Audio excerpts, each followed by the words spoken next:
Are you there once again?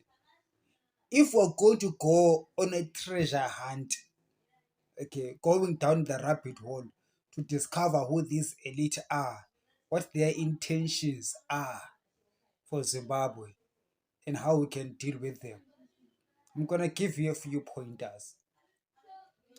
One is the nature of our economy. We are a mining economy. Global commodities, uh, global exchanges, and commodities companies around the world are interested in Zimbabwe. So take a look at which are the global companies that trade in commodities that are linked to Zimbabwe. And then you can get a clue of international interests that are at play in Zimbabwe. We heard last month about the manipulation of the South African rand in London. The South African Reserve Bank say that they cannot, uh, they don't have jurisdiction in London. Therefore, they are not able to regulate some of the financial crimes in London. Now, Wall Street is littered with financial crime, greed, and avarice. It's not a far-fetched idea to point that some of the problems that Zimbabwe is facing, especially in the commodity cluster, can be pointed down there at Wall Street, the Chicago Commodities Exchange, London Metal Exchanges. The interests of these commodity traders and commodity trading firms of keeping certain African prices depressed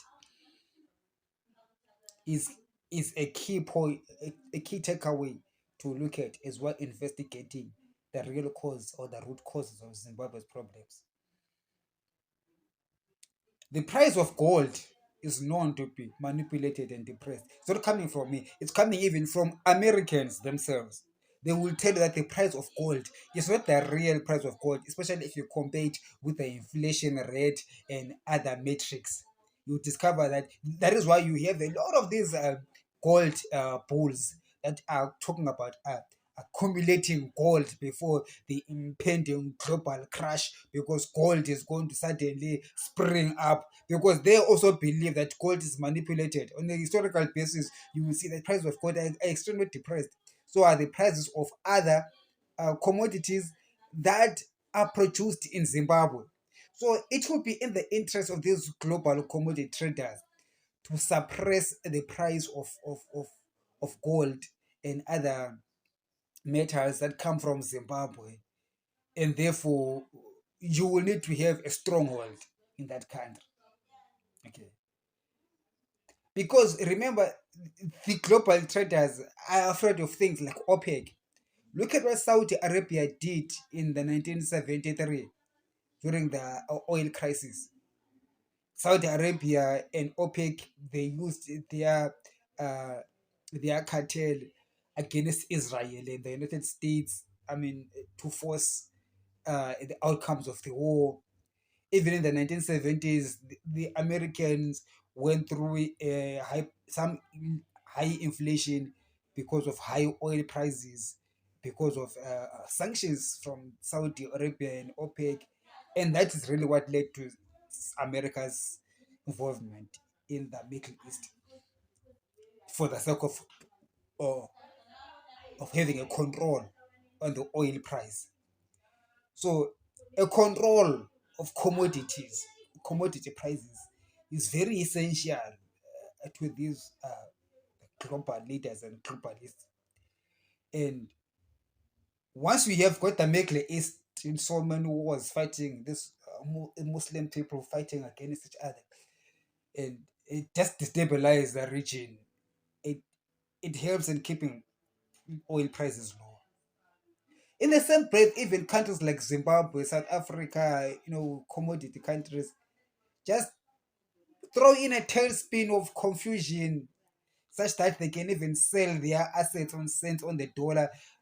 Become so weak, they no longer have the time for organizational capability so that they can group together and sell their produce at a fair price. So there is an attempt to keep our prices depressed. Okay. So I'm not telling you everything because I'm just giving you pointers as to where do you look at if you want to see why is Zimbabwe messed up like that. All right. So who might be interested is commodity traders. They want our diamonds, they want our gold, they want our iron ore, they want our platinum, they want our what is this new one? All of these metals. Okay. They want them cheap, but if South Africa is stable, Zimbabwe is stable, Zambia is stable, DRC is stable, all of these African countries are stable, and they are able to come together and command a higher price for their produce, then they feel like it's gonna be a problem to them, or they don't wanna pay a higher price. They rather get a cheaper price. So one way of doing it is just to bring confusion in African countries. Just bring political confusion, suffering and pain. Okay, that is why Zimbabweans what do they call it? They are smuggling gold into South Africa. You know, that gold price is very. You ask yourself, who's buying that gold, and why are they buying that gold? Why are they willing to give you $60 or $70 for a gram, whatever? What is it that they gain? Because people don't eat gold. Okay, once you go down that rabbit hole and begin to understand the, that gold as a store of energy, I mean, as a store of value, and also the fact that gold prices are currently depressed, even on a multi-year basis, not just depressed this week or this month. No, they are depressed on a multi-year basis. Gold is not supposed to be $2,000 an ounce. Gold should be around 10, 12,000, even 20,000. But it's at 2,000. Probably this is probably 10 to 15% of its real value. Why? My suspicion is that it is an artificial pricing or manipulation. Now, another thing that you have to look at as well, look at our currency. I've always speak about Zimbabwe's currency, and I'm surprised as to nobody talks about this thing. It's amazing that one of the biggest problems that Zimbabwe is facing is currency manipulation on a large scale, but nobody talks about it. And when they talk about it, they brush it aside and move on to the next thing and talk about ZANU PF is corrupt. Of course, ZANU PF is corrupt, but that's not the point. Every country is corrupt. Currency manipulation, great currency manipulation over multiple number of years in Zimbabwe, and everybody is keeping quiet. So, if you are a global player and you want to attack an economy like Zimbabwe, one way you can do it, if the people succeed or there's some kind of economic prosperity, you can wipe it off away by massive currency devaluation that comes through ill advice, ill advice from experts. If I was the president of Zimbabwe, I would throw away anybody that calls himself an expert out of my office. For the only one thing I would expect from their lying tongues: deception. I mean, ESAP has been debunked to have been a deceptive ideology to destroy the economy of Zimbabwe, and they succeeded in just doing that. Currency manipulation in Zimbabwe. Now, as I told you that the people that are doing these things are very sophisticated. And now I need these Zimbabweans, especially those following my channels, to start to be sophisticated. All right. Because the nature of the warfare is against sophisticated people using sophisticated devices. And I do not have time for simple minded people. All right. I need you to be sophisticated as well, to think outside the box, okay, and understand concepts that are much deeper. If you don't understand them, go research on them, and be open-minded instead of just being dismissive and being tribal. You know, by tribal I mean being a Chamisa Chete Chete person, that's a tribe, or being a ZANU PF person, that's a tribe, without opening your mind and saying, okay, it's fine. I love Emerson Mnangagwa, Dirimun Wezanu, but let me listen to what this guy is saying. Perhaps there's something I can learn. Perhaps there's a point he's saying. Okay. Being tribal, you'll be saying, it's in Jiro Triple C. Harukunyepa you, take a man and I'm sorry. So because of that, you don't give yourself a chance to at least interrogate what I'm saying, so that you might not agree with me in everything. We might be from different political tribes, but at least you would have understood something. You can take what I'm saying back to Chamisa and sit down and say, "Haba komana, yeah, tiri masaya o but tiri kushandiswa ne apa ne apa ne apa ne apa tofanira kugadzira zvinhu like this like this like this." Perhaps we can get to a place of success. I do think that as Zimbabweans, we need to succeed. I really don't care whether Triple C my CIO. Okay, as long as my CIO actually will take the country and build the country and defeat this international mafia, I'm good to go. Because I do think that they too do not understand how they are being used, and how the level of sophistication is deeply troubling. Now, the currency manipulation aspect goes like this. It's an economic warfare. It's a weapon. Okay.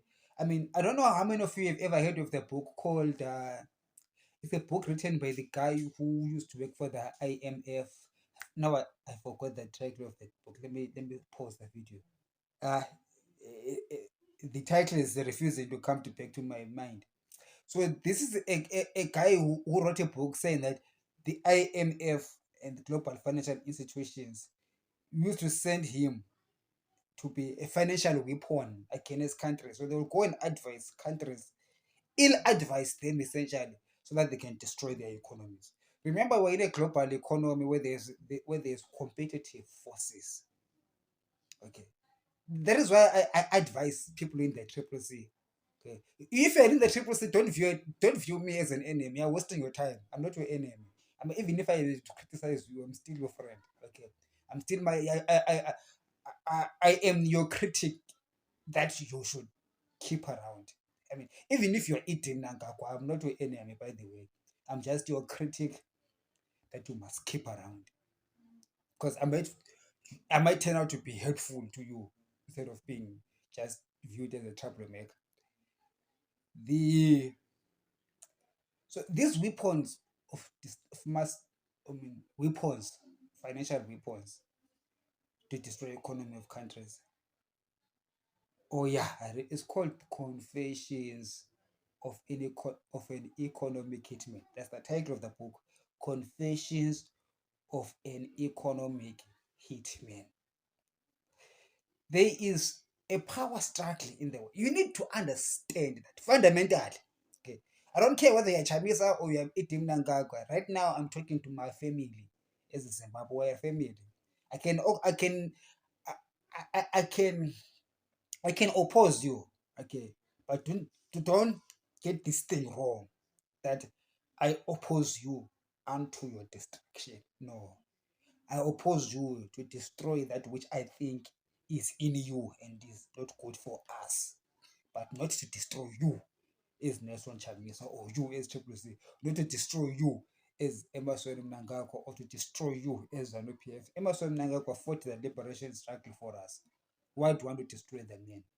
But if you believe that there is some deception going on surrounding the presidency, you need I will talk out and say, okay, I think here you are being deceived by these people here. These people are lying to you concerning this and that and that and that and that. So sometimes it might come out as an attack on the president or an attack on Chamisa. But during warfare, we need to attack that ideology which we think is wrong. Now, this economic hit, okay, that they use, it is sophisticated financials.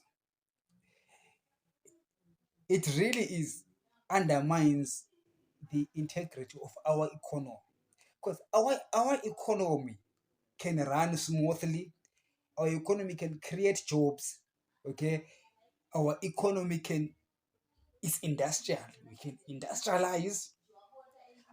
The level of education of the Zimbabwean managers and entrepreneurs is at par with the global uh, uh, industry. And I think perhaps that's what they fear.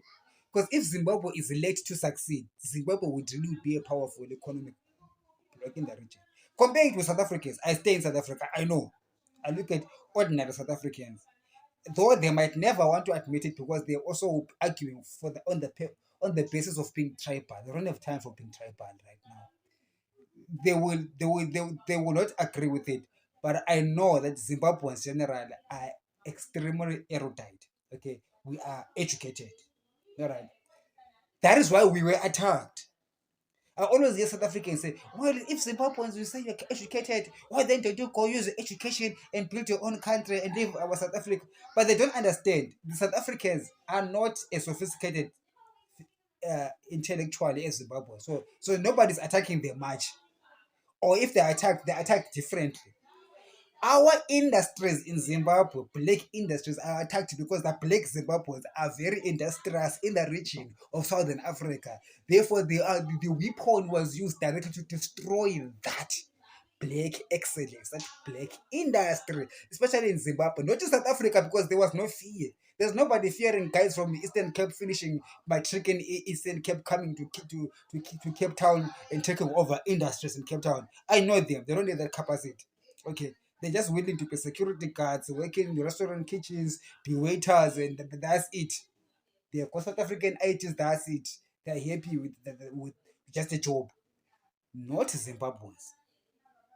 Zimbabweans are a 2 or 3 notch higher in sophistication, such that they are able to run a well-oiled economy, and that does not keep the globalists happy. They needed to find a way in which they could develop a financial weapon that will include stabilizing the economy of the country. The weapon is very sophisticated. I say that the level of sophistication is so deep that I myself, as I'm talking, I do not need you to be a mild guy. I need you to be deeply sophisticated. I don't need you to be tribal. Which inini ndiri wezanu, inini ndiri wetriple C, inini ndiri mushona mundebere uyu, or ndiri mukaranga. Those things will not help us.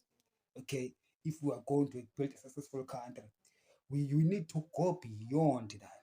Okay, you need to even go beyond kuti mnangagwa akaita ground. You need to go beyond that, because the sophisticated guys will use that against you. They will use it against you. Okay, so I need, if you're going to build a country that is successful, I need you to get over all of those weaker level emotions. You might be right. Okay, I lost relatives as well during Gukura Wound. Okay, people lost houses during Rampatswina.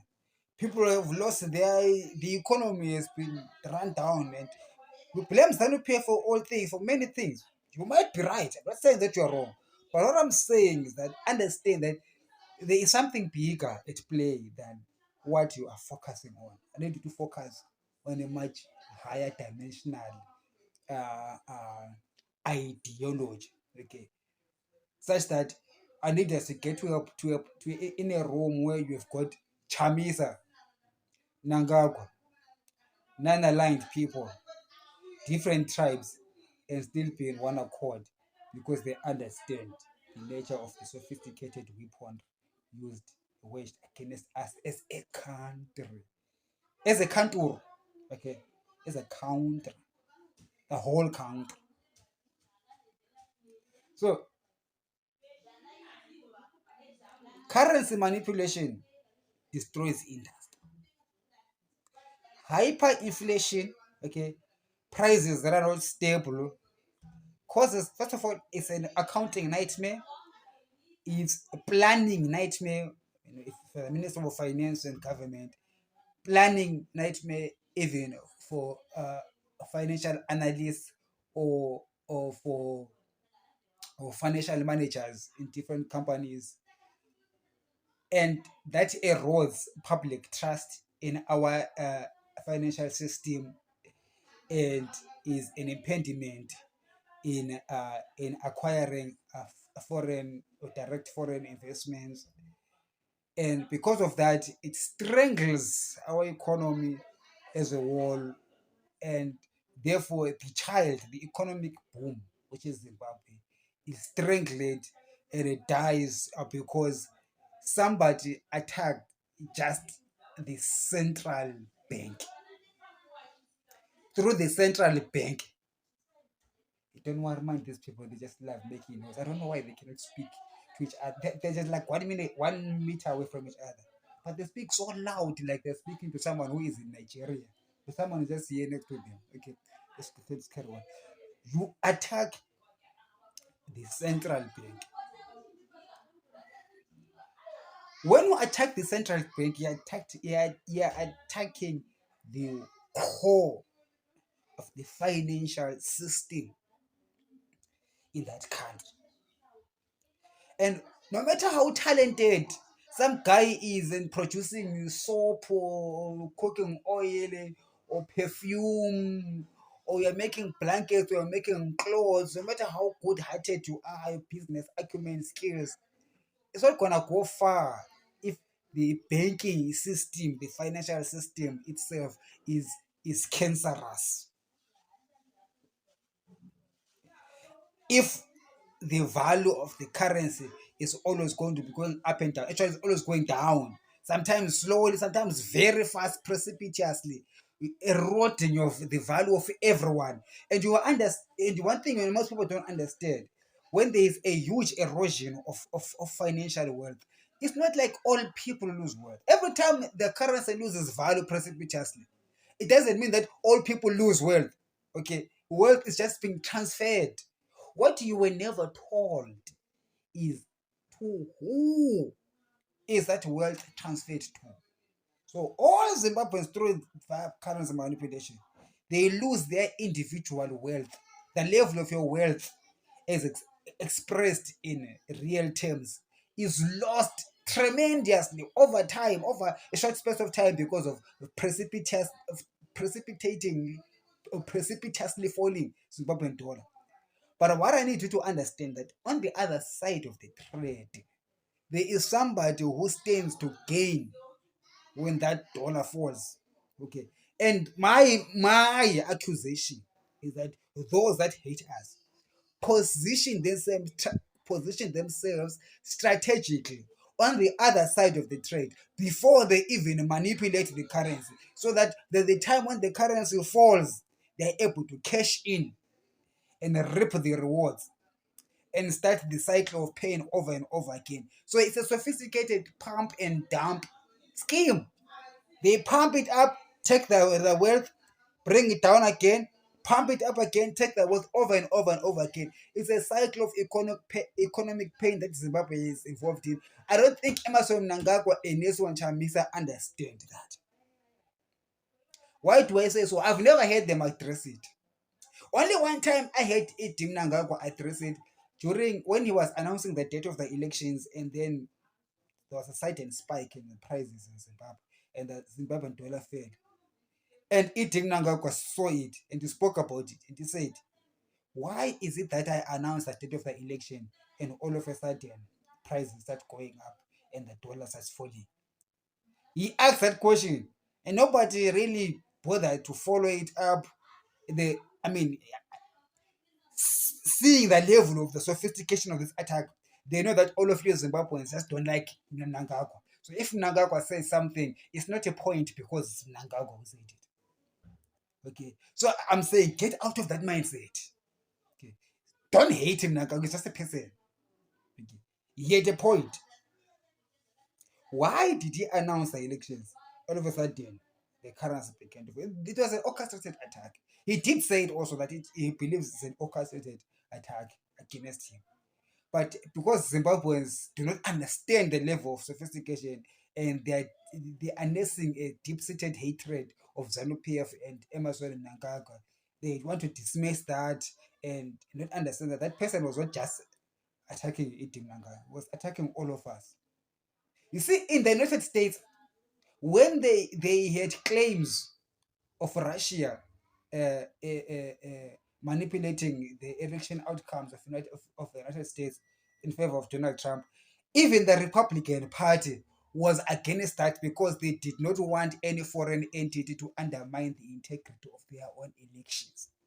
So if you're a Zimbabweans, you don't celebrate if another entity comes and destroys our economy because we think that is bad for Emerson Mnangagwa optically. But it's not really about Emerson Mnangagwa, it's an attack of all of us. Something with the sanctions. When ZANU-PF speaks about sanctions and says, and we talk about sanctions affecting everyone, well, you might not like ZANU-PF and therefore think that sanctions will make the economy scream and people will vote ZANU-PF out. Okay, you are saying you want to go hungry so that you can hate ZANU-PF. It's an attack on all of us, not just ZANU-PF. So, so I get to understand the people that are fighting the sanctions. Okay, it's a sophisticated, I mean, machinery there going on in that whole sanctions business. But you need to develop empathy or some level of solidarity with anti-sanctions people without taking out the fundamental reasons, or at least the claims that the Americans say they put, the reasons why they say they put sanctions. Because they say that they are putting sanctions because of human rights violations, of which they are there. They are human rights violations. Okay. But of course, there's human rights violations in almost every country, but those other countries don't have sanctions. Only Zimbabwe was selected, Zimbabwe and a few others selected for those sanctions. Then you ask yourself, really, what really is the target? Hence, I'm saying, if I needed to get deeper than that, this video is not going to give you all the answers, but this is an eye opener for you to begin your own personal investigation of what you are dealing with in Zimbabwe and who you're dealing with. As you get deeper down the rabbit hole, you will begin to see some of the figures, okay, that are against Zimbabwe. And you'll begin to see that some of those figures are maybe figures that appear to you like they are friends to you or they are friendly to you. When in actual fact, they're not telling you what it is that they are fighting you. You do not know that, first of all, as a Zimbabwean, you are very industrious. You are feared that you can build industry that can compete in the region and compete globally. Okay. Number two, you are a commodity producer who can command higher prices if you get your act together. So you need to be contained. You need to be confused so that you can sell your products cents on the dollar. Your mind is so sophisticated. There's no telling beyond just industrialization. There's no telling what else your mind can give birth to if you are just allowed to be. Therefore, the fear is that let us kill the baby whilst the baby is still young, because we don't want this baby to grow and become an adult. This baby might be king and rule us all and perhaps kill us all. Perhaps that's what they fear, maybe. And therefore, let us destroy the baby while it's still small. Let us just bring confusion, political confusion. Use them, Triple C and ZANU-PF. Let them be a perpetual fight, talk about elections, songezo, and recalls, all those useless things that do not bring food on the table. I really don't care whether songezo calls people or doesn't call people. What difference does it make? I do not care who is the MP, whether it's Nyoni or it's Muzubaramba or whatever. What difference does it make? Okay. So you are being used because of your tribalism. Okay, the tribalism of Mandebere and Mashone. You are being used by these internationalists who come and just put things as a chabang. Now it's a tribal war. And you are busy experiencing tribal emotions and spending your time on things that do not matter, instead of focusing on what I'm telling you. You are an industrial hub. Remember, Bulawayo was an industrial hub of the region of SADC during the 1960s, 70s. That is what ZANU-PF inherited in 1980. A strong industrial country that was better than South Africa and other countries in the region. So there's a jealousy even amongst our peers in the own region. So you see, even in our own region, I've noticed the jealousy is there, and it does not want us to succeed, because if we are allowed to succeed, we will be regionally number one in the region. I'm telling you, we are going to be number one in Africa. So the envy, okay, is so much so strong that it will let our people stay in oppression, because envy causes people to enjoy you being in oppression mode. They never wanted to be free. That's what I've learned about envious and jealous people. Even if they've got nothing to lose from your own promotion, but they just don't want you to see your life becoming better. So they will attack you, even if your success might also bring their success. Just like in your families, okay, you are about to, your son is graduating to become a doctor. The moment he graduates, the second week he dies. Your own relatives would have killed him. Even though your relatives would be sick, they will need a doctor, you'll attend to them. They don't care about that. They don't even think about that. They're thinking that Ashashayina, Ashatisainira, he thinks he's better than us. Okay. It's amazing. So these are some of the soulful, the soul of the people that are against us. Jealousy, envy, fear. Those are their emotions, weakness, human weaknesses. But they are very sophisticated intellectually and connected with superpowers. But then with all that connection and all that intellectualism, they are yoked by their own envy, their own fears, unfounded fears. Okay, fear of a black man, what a black man could become if he is let loose. There is no evidence that if the Zimbabweans as a country succeeds, we will destroy a certain group of people. There's no evidence of that. It's just fear and envy and the desire to maintain a status quo, that you are nothing. I've noticed that envious people like to think that you are nothing, even though they know that you are something. Sometimes when they notice you that you are better than them, they begin to fight a war of trying to make you believe that you are nothing and you are less than them. They are better than you. I mean, I really don't care even if you are better than us. Be better, live your life, enjoy, have fun. Better one. Okay, we are not in the process of trying to become better than anybody. We are just being ourselves and doing what God gave us to do, our God given talent of being brilliant and shining, be a pillar of hope in the region of Africa. And that's what Zimbabwe is supposed to be, a pillar of hope to a confused and lost dark Africa. I believe we can take that position. I believe that we, as black Zimbabweans, oppressed and depressed as we are, we still have an opportunity. There's a window of opportunity that can still open up if we all humble ourselves. I humble myself. Chamisa humbles himself. Nangako humbles himself. You humble yourself.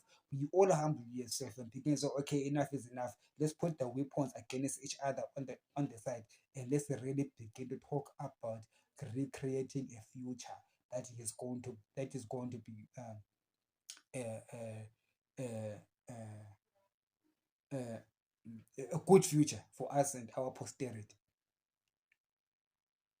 That's where we should be right now. In order to get there, you need to overcome your own emotions.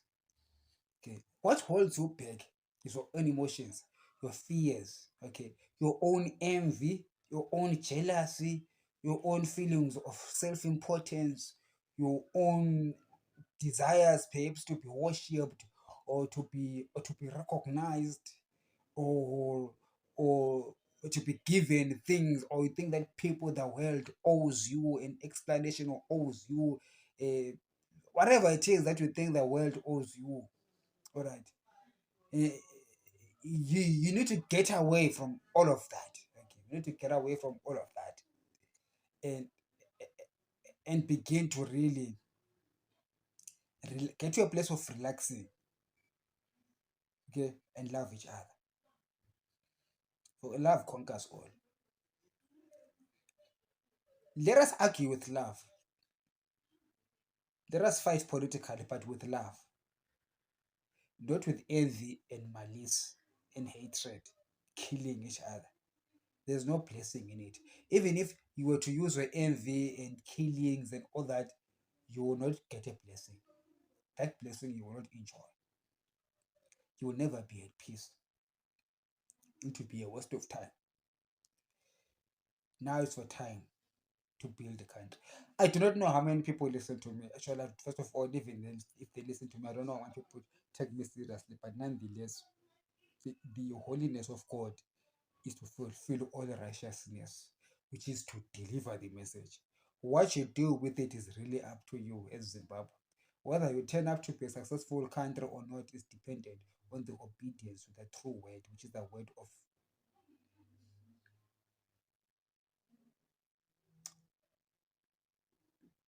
truth.